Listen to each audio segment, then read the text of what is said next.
Hello, hello. Welcome to day 6 of Vlogmas. I am just really pumped right now. I think it's a combination of it's almost time to go to the ranch. I get excited when I get to take care of my animals, like do things that are good for them and make them happy. Like today where we get to build fence, that space for the boys that contracted M-worm. And, you know, I just get to make life better for them. That's always fun. But then I also just finished some training, business training. I'm launching something new here at the end of the month going into next year. And in later Vlogmas videos, I will go into that more, but I love visioning. I love planning. I love like goal setting. See, I do this in the morning and my sinus is drained. Like, was it yesterday? I did the same thing. Yeah, goal planning, goal achieving. Yesterday, I hit a milestone in my Mary Kay business. I've had it, let's see, I started in September. So 3 months, not even 3 months yet. And I've hit a big milestone. And so I'm super pumped. I'm super excited about my life right now. And I'm going to take you with me as we go take care of the alpacas today.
The wind is picked up, so I hope it doesn't mess with our sound today.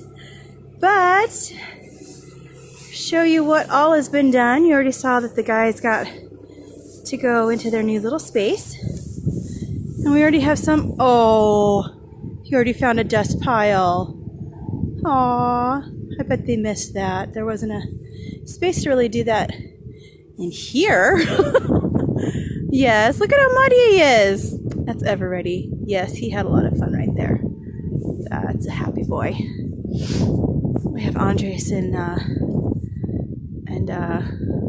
Epic. Goodness, can't remember his name. Epic over there. Okay, so I did clean up that area there so they could walk through more easily. I wish that was bigger, but it's not. And I relocated that hay to over this side, and the girls think, oh, it's the greatest thing.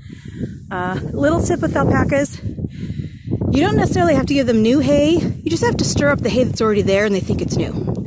So they get all excited about it.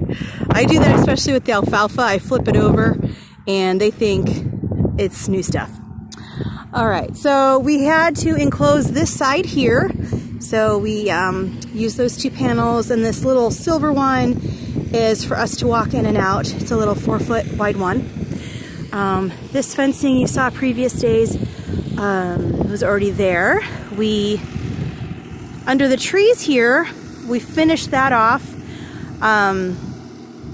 Back a year and a half ago, I forget when, is when I first started building out this space. So it had the tall fence that you see here. That's what we put up. And I don't remember if we ran out or I don't remember the reason why we stopped. And I thought I had another roll of that fencing, but I couldn't find it. So that may be the reason why we actually stopped that one day. And we ended up finishing it off with a different type of fence, but one that we had a lot of from previous projects. And you may be wondering why the trees are cut off like they are. These are pine trees, and they do produce pine cones. Kind of a mess, but kind of love them at the same time. But I trimmed the bottoms of these trees because, for one, alpacas and llamas eat the pine needles off the branches. So the branches were bare. As you can see, the trees are fine, they keep growing regardless. But I trimmed all those branches off so that this was full open space, because as I said in the last video, over there is intended to have a pasture specifically for this group, or whoever is in this group. So I wanted, you know, clear view, and I didn't want all those empty branches there, especially when this is supposed to be for a nursery. You got little ones running around, they don't need to be walking or running into branches. Oh, poor Epic. Okay, let me show you what we did over here. The type of fencing, I do have a video about fencing. Someone made a comment on one of the Vlogmas videos about alpaca fencing and barns. I'm going to talk about barns tomorrow. Barns just for alpacas, what you should consider and what you really don't need. But in terms of fencing, you want to know more specifics, go watch that video. But here I have example of woven wire and welded wire. Welded wire is what I have the most of, because early on I thought that was the right thing to get, and we have a ton of it all over the place. It's long term, it is not the best, and if you have llamas on your property, they will bend it and get over. That has happened a few times here. You can also see a height difference. This being a nursery, I wanted the taller fence. But for right now, compromise and went with this here is a 4-foot fence. That's what I have on most of my property. And you can see that the panel has the wire on it as well, just to keep anything from coming through, especially on this side. I do have coyotes that go through this area. And that's just keeping in mind not the adults, but the babies. And there's no babies in here at the moment, so it's not super baby proof. Like that over there is not baby proof, but there's no babies. And I'll show you the last area that we worked on. This initially had, before today, had those three silver panels, or 3 of those silver panels across here. When I first got the property, there was a big gate, and I took it down and I moved it somewhere else, and I can't remember where. It might be one of those that's over on the other side that I just showed you. But we chose to just put the welded wire here in this space. This does give you driving access into this space, but I've had this property for 4 years and we've never used it. So at least for now, we put this up and we secured it with wire rather than staples. Could you hear my neighbor laugh? He's in the background. Wow, he laughed loud. We use wire instead so that if we choose to put a gate here in the future, it will be easy just to take that down. Alright, a little flaw in the plan today is that I haven't given Epic his medicine today yet, and we released him into the big space. I need him to go in a little space so I can catch him easier. Oh, he looks comfy. Okay, Epic. Medicine time. Well, totally didn't get that on camera because, of course, he ran out of frame. But I gave him his oral meds, which is a full dose of this, or in this. Whew. The hardest part with that is getting it in their mouth. And the key is just to get the tip of this into the back of their throat, you know, with their chin facing up, and make sure that the medicine goes down their throat and not out the side of their mouth. That they get the full dosage. He's still like, I don't like the taste of that. And and also to do it slowly so that they actually swallow all of it. And for those animals that are handled a lot, it's so much easier, because then they're just fighting you on putting something in their mouth rather than fighting you on handling them at all. And these three guys, actually all four of the guys that are in here, they come from places where they were handled a lot. And so it just makes it so much easier. So now I'm heading over to the boys' barn. I'm actually driving through my hayfield because what is my road is very muddy. You can see where all the snow still is.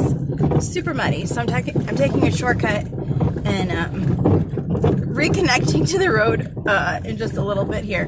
But I'm wanting to go check on that boy I was concerned about yesterday. Accent. So I'm gonna go find him. As I was approaching, I saw him. All the big boys are at their barn around their bale. Accent was on the ground, and Roman was mounting him. I had Roman injure another one of my males a few months back. I'm guessing Accent probably has the injury, and I'm going to take him over there just to get away from Roman and to heal. So I will decide later if I give him any medicine for M-worm, but for now I think I'll just take him to get away from Roman and to heal up. Alright. Hey, my buddies. No tussling. I say he's good enough shape to fight with them. I guess that's a good thing. Yeah, we'll see. Maybe he's a troublemaker. It's not like they don't know each other. They shouldn't, right? You got the smell of females here too. Yeah, he's discovered them. I would think that would inspire them to be a little more aggressive.